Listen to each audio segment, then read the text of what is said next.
तो कहानी की शुरुआत जैसा कि हमने स्माइल पार्ट 1 के क्लाइमैक्स में देखा। रोज कार्टर पोजेस्ड होने के बाद जोएल के सामने खुद को आग लगा लेती है क्योंकि अभिशाप अब जोएल को मिल चुका था। तो इससे निजात पाने की चाह में वह एक गैंगस्टर को दूसरे के सामने मारकर स्माइल एंटिटी को आगे बढ़ाने का प्रयास करता है, पर शूटआउट के दौरान वह गलती से दोनों को मार देता है। मगर उसी कमरे में छिपा एक ड्रग डीलर लुइस फ्रिगोली यह सब देख लेता है, इसलिए अनजाने में अभिशाप उसे मिल जाता है। जोएल, जो अब अभिशाप से मुक्त था, बाकी बदमाशों के आने से पहले भागने की कोशिश करता है, लेकिन एक कार एक्सीडेंट में कुचलकर मारा जाता है। हादसे के बाद पॉप स्टार स्काई रैली एक टीवी शो में इंटरव्यू के दौरान बताती है कि मुझे याद है कैसे मैंने ड्रग्स की लत की वजह से लोगों का दिल तोड़ा और इसी के कारण मुझे अपने बॉयफ्रेंड एक्टर पॉल हडसन को भी खोना पड़ा। पर अब मैं सब कुछ भूलकर वर्ल्ड टूर के साथ शानदार कमबैक कर रही हूँ। इसके बाद राइली अपने गाने की रिहर्सल कर रही होती है कि अचानक उसकी पीठ में भयंकर दर्द होता है। उस वक्त तो राइली किसी तरह खुद को संभाल लेती है, पर आगे की योजना को देखते हुए वह जैसे ही पीठ दर्द की दवा विकोडीन खाना चाहती है तो गलती से दवा हाथ से छूटकर सिंक में गिर जाती है। पछतावे में राइली मां एलिजाबेथ और असिस्टेंट जोशुआ के साथ होटल के लिए जाते वक्त अपने दोस्त लुइस, जो ड्रग्स बेचता था, उसे मिलने के लिए मैसेज करती है। फिर जैसे ही वे राइली को होटल के बाहर छोड़कर जाते हैं, वो उल्टे पैर टैक्सी लेकर लुइस से विकोडीन खरीदने निकल पड़ती है। उधर लुइस राइली को देखते ही अभिशाप के कारण उसके साथ अजीब हरकतें करता है। फिर जब ड्रग लाने अंदर जाता है तो बाहर आते ही वह पागलों की तरह हरकतें करने लगता है, जैसे कोई चीज उसके मुंह में घुस रही हो, और अगले ही पल एक डरावनी स्माइल के साथ वह बारबेल प्लेट से अपने चेहरे पर घातक प्रहार कर खुद को मार डालता है। वास्तव में लुइस पहले से श्रापित था, उसके मरते ही शराब राइली को ट्रांसफर हो जाता है। खैर, ड्रग से भरे कमरे में पाए जाने के डर से स्काई किसी को भी सचेत किए बिना वहां से भाग निकलती है। लुइस की खौफनाक मौत और शराब के चलते राइली को हर तरफ उसका चेहरा नजर आने लगा था, जिसने उसकी रातों की नींद उड़ा दी थी। इसी दौरान उसे अज्ञात नंबर से मैसेज आता है जिसमें दावा किया जाता है कि उसे पता है कि वह लुइस के अपार्टमेंट में थी और वह खतरे में है। अगले दिन राइली को मति भ्रम का अनुभव होने लगता है, जिसमें उसके फैंस उसे अजीब सी स्माइल देते हैं। एक साइको फैन तो उसके साथ जबरदस्ती करने की कोशिश करता है, जिससे उसका मानसिक स्वास्थ्य तेजी से बिगड़ने लगता है। सहारे की जरूरत होने पर वह अपनी अलग हो चुकी दोस्त जेमा को फोन कर उससे सुलह कर लेती है।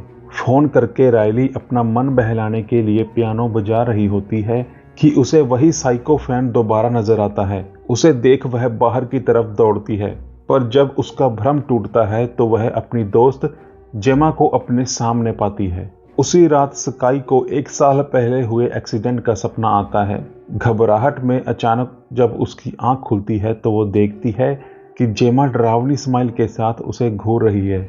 अगली सुबह राइली के लिए बहुत बुरी थी, क्योंकि उसे एक साथ कई भ्रम होते हैं। कभी उसे लगता है कि टांग की हड्डी टूट गई है, और कभी वह जोशुआ को अजीब स्माइल के साथ उसके मेकअप रूम से बाहर आते देखती है। वह किसी को बताती, पर तभी राइली की मां एलिजाबेथ उसे याद करवाती है कि तुम्हें आज रात डेरियस द्वारा आयोजित एक कार्यक्रम में चीफ गेस्ट बनकर भी जाना है। ये जानकर राइली पहले तो जाने से मना करती है, लेकिन बाद में वो मान जाती है। प्रोग्राम में राइली को अनजान शख्स का फिर से मैसेज आता है। वो जवाब देती इससे पहले वह स्पीच देने के लिए चली जाती है। माइक में बोलते समय स्काई को भ्रम होता है कि टेलीप्रॉम्प्टर रुक गया है, और वह अचानक यह कहने लगती है कि कैसे सफलता ने उसके जीवन को अभी तक ठीक नहीं किया है। वह दर्शकों में से उठकर पॉल को उसकी तरफ आते देख घबरा जाती है, और घबराहट में उससे एक बुजुर्ग अतिथि घायल हो जाता है। घर पहुंचकर राइली को अनजान आदमी का फिर से मैसेज आता है। मैसेज में लिखा था, तुम्हारी जिंदगी खतरे में है, और यकीन दिलाने के लिए वह स्काई को लुइस की एक वीडियो भेजता है। वीडियो देखते वक्त वह लुइस को अपने पास खड़ा देख बहुत डर जाती है। हताश होकर स्काई मॉरिस से मिलती है, जिसने उसे मैसेज किया था। मॉरिस उसे बताता है कि वह तब से एंटिटी पर नजर रख रहा है जब से उसने उसके भाई को मारा था। वह स्काई को समझाता है कि जो कोई भी पीड़ित की मौत देखता है उसे श्राप मिलता है, यह मानते हुए कि एंटिटी परजीवी है और बिना होस्ट के भी मर सकती है। वह स्काई के दिल को रोकने और फिर अभिशाप को तोड़ने के लिए उसे पुनर्जीवित करने का सुझाव देता है। यह सुनकर स्काई साफ मना कर देती है और पब्लिक द्वारा पहचाने जाने के बाद वहां से चली जाती है। अपने अपार्टमेंट में लंबे समय तक मानसिक रूप से टूटने के बाद स्काई एंटिटी द्वारा घेर ली जाती है, जो उसके बैकअप डांसर टीम का रूप ले लेती है। स्काई भागने की कोशिश करती है लेकिन उसे अपार्टमेंट के चारों ओर हिंसक रूप से फेंका जाता है और एक विशाल हाथ उसके गले में घुस जाता है, जिसके बाद वह बेहोश हो जाती है। फ्लैशबैक से पता चलता है कि स्काई ने ड्रग के कारण हुई बहस के दौरान जानबूझकर कार को दुर्घटनाग्रस्त करके वह पॉल की मौत का कारण बनी थी। बाद में स्काई एक प्राइवेट क्लिनिक में जागती है और वर्ल्ड टूर के बारे में एलिजाबेथ से बहस करती है। बात करते करते एलिजाबेथ डरावनी स्माइल देने लगती है, फिर एक शीशा तोड़ती है और एक धार से खुद को मार डालती है। यह देखकर स्काई भागने का प्रयास करती है, लेकिन उसे यह जानकर बहुत बुरा लगता है कि वास्तव में उसने ही एलिजाबेथ को चाकू मारा था। स्काई किसी तरह खून से सने कपड़े छुपाकर लॉबी में लोगों को डराते हुए वहां से भाग निकलती है। क्लिनिक के बाहर वह जेमा के साथ एक कार चुराते हुए मॉरिस से अपना इलाज कराने निकल पड़ती है। रास्ते में स्काई को जेमा का कॉल आता है, जिससे उसे पता चलता है कि जो जेमा पूरे सप्ताह उसके साथ थी वह एंटिटी थी और जो जेमा उसके साथ थी वो सिर्फ उसका वहम है। कार पर कंट्रोल पाने के बाद स्काई एक पिज्जा हट में मॉरिस से मिलती है, जहां वे उसके दिल को रोकते समय मस्तिष्क क्षति को रोकने के लिए वॉक इन फ्रीजर का उपयोग करने की योजना बनाते हैं। फिर मॉरिस बाहर से कुछ लेने के लिए थोड़ी देर के लिए चला जाता है और एंटिटी कार के मलबे से स्काई के पूर्व स्वरूप के रूप में प्रकट होती है। संघर्ष के बाद स्काई उससे लड़ती है और अपने दिल को रोकने के लिए इस्तेमाल की गई सिरिंज से खुद को इंजेक्ट करती है।